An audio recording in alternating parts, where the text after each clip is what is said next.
তো কচুরিগুলো আমি এক এক করে ভেজে নেব।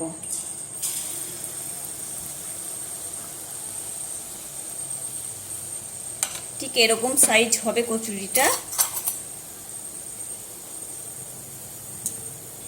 দেখো কত ফুলে উঠছে কচুরিটা।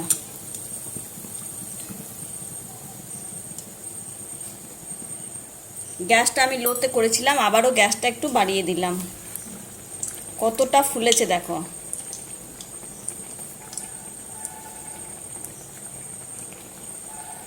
তোমাদেরকে একটা ভেঙে দেখাই আমি। দেখো কত সুন্দর হয়েছে, কি দারুণ হয়েছে, খেতে তো দারুণ লাগবে। নমস্কার বন্ধুরা, অনুষা ব্লগ থেকে নিয়ে চলে এসেছি আবার একটা নতুন ভিডিও। সামনে তো জন্মাষ্টমী আসছে, তাই জন্মাষ্টমী স্পেশাল একটা আমি কচুরি বানিয়ে তোমাদের সঙ্গে শেয়ার করব।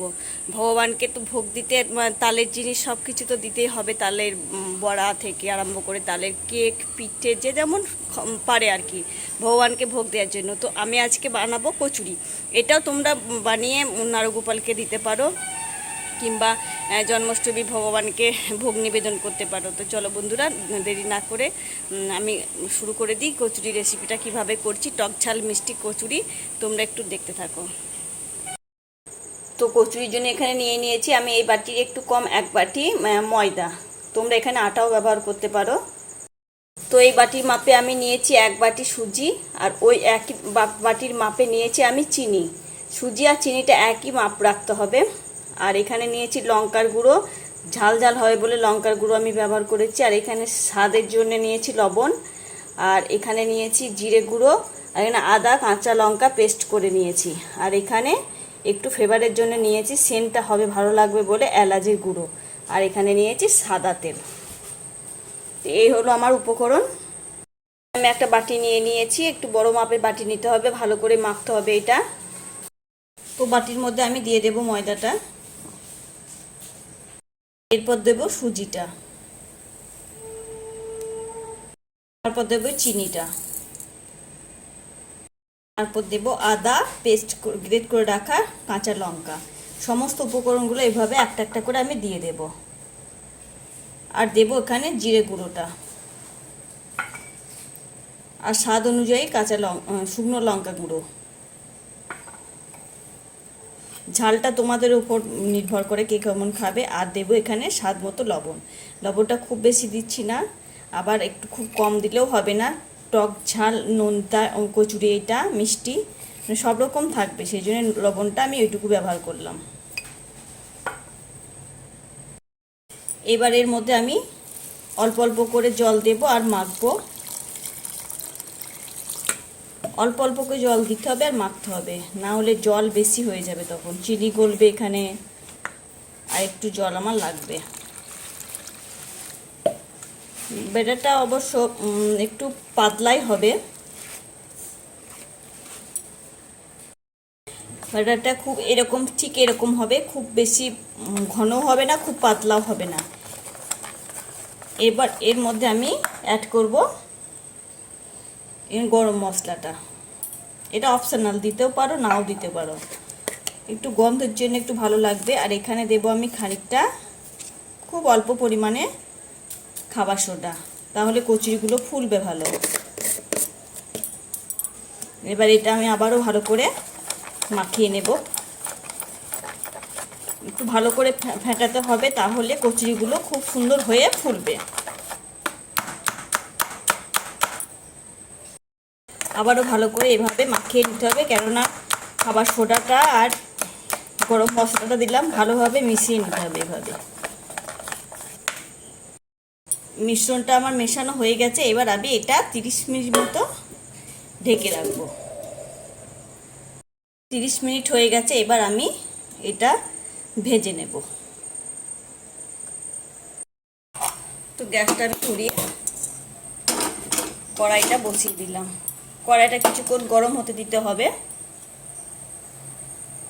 তো কড়াইটা গরম হয়ে গেছে, আমি এর মধ্যে দিয়ে দেব সাদা তেলটা।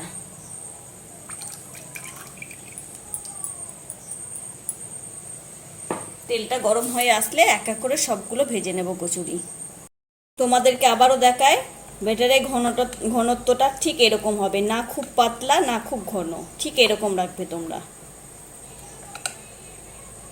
গরম হয়েছে কিনা সামান্য একটু দিয়ে দেখব।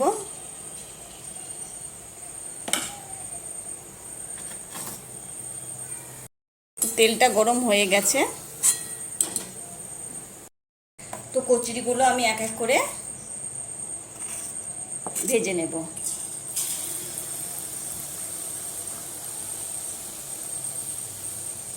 ঠিক এরকম সাইজ হবে কচুরিটা।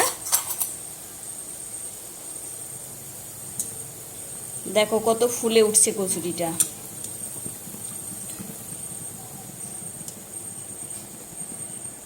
গ্যাসটা আমি লোতে করেছিলাম, আবারও গ্যাসটা একটু বাড়িয়ে দিলাম। কতটা ফুলেছে দেখো।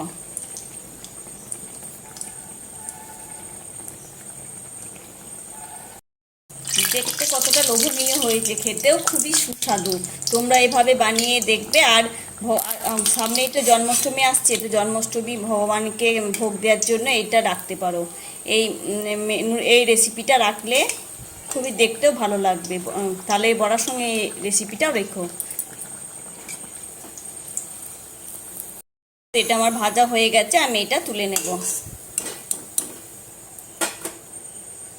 আবারও এক এক করে সমস্ত কচুরিগুলো আমি ভেজে নেব। একটু ছোট ছোট করব, এটা একটু আমার বড়ই হয়ে গেছে।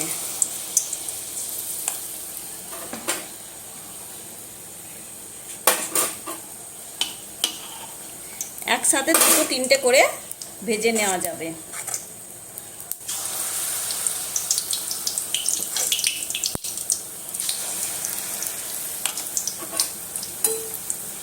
এভাবে আমি আবার এগুলো সবগুলো উল্টে উল্টে দেব।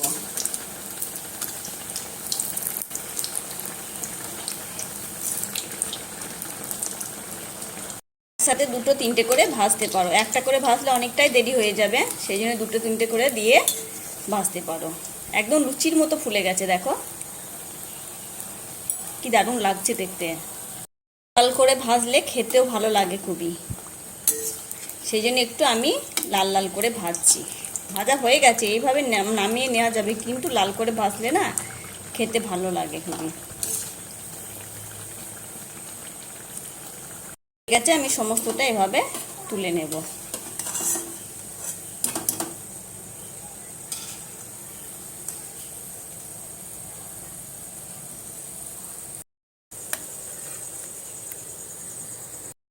আবার একটু একটু করে আমি কচুরিগুলো ভেজে নেব।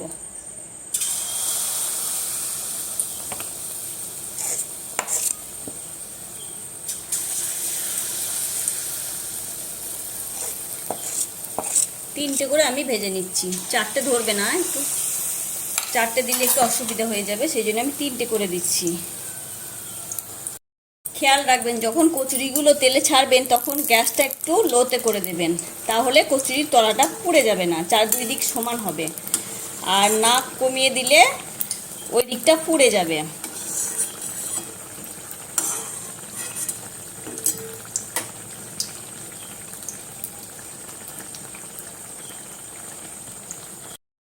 একদম চপের মতো লাগছে দেখতে, আর খেতেও খুবই স্বাদ। মিষ্টি মিষ্টি, একটু নোনতা নোনতা, একটু ঝাল ঝাল, খুবই ভালো লাগবে, সবার মুখে খুবই ভালো লাগবে এটা। জন্মাষ্টমীতে তোমরা এটা বানিয়ে ফেলো, ভগবানকে নিবেদন করো। খুব থালাটাও দেখতে ভালো লাগবে বড়ার সঙ্গে এটা থাকলে, এই মেনুটা থাকলে। কচুরিটা ভাজা হয়ে গেছে, আবারও আমি একটা একটা করে তুলে নেব।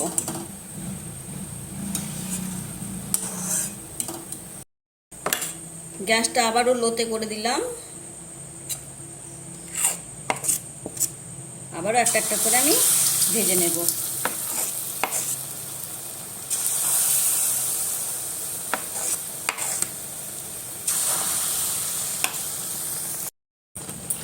আবারও এইভাবে সমস্তটা আমি ভেজে নেব। আর এইটা ভাজলে না আমার মেয়েরা খুব ভালোবাসে, আমার ছোট মেয়ে পাশেই দাঁড়িয়ে আছে খাবো বলে। সবাই খুশি হবে এটা খেয়ে, এটা ভেজে দেখবে বাড়িতে।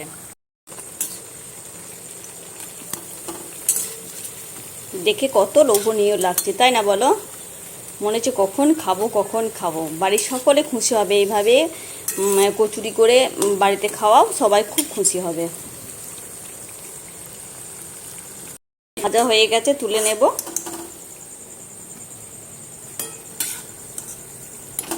হয়ে গেল আমার কচুরি।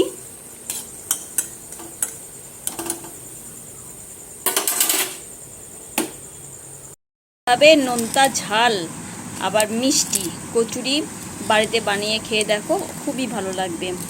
আর রেসিপিটা ভালো লাগলে লাইক কমেন্ট শেয়ার করে দিও। আর যারা ইউটিউব থেকে দেখছো তারা ফুল ওয়াচ করে, আর যারা নতুন দেখছো তারা একটু সাবস্ক্রাইব করে পাশে থেকো। আর ফেসবুক থেকে যারা দেখছো একটু ফলো করে আমার পাশে থেকো, এটাই তোমাদের কাছে আমার অনুরোধ। তোমাদেরকে একটা ভেঙে দেখাই আমি, দেখো কত সুন্দর হয়েছে, কি দারুণ হয়েছে, খেতে তো দারুণ লাগবে। বন্ধুরা কতটা লোভনীয় হয়েছে, দেখতে কত ভালো লাগছে, খেতেও খুবই সুস্বাদু। এইভাবে বানিয়ে খাওয়াও, বাড়ির সবাই সকলে খুশি হবে। আমি বলছি তোমরা একবার বানিয়ে খাও, দেখো খুব ভালো লাগবে।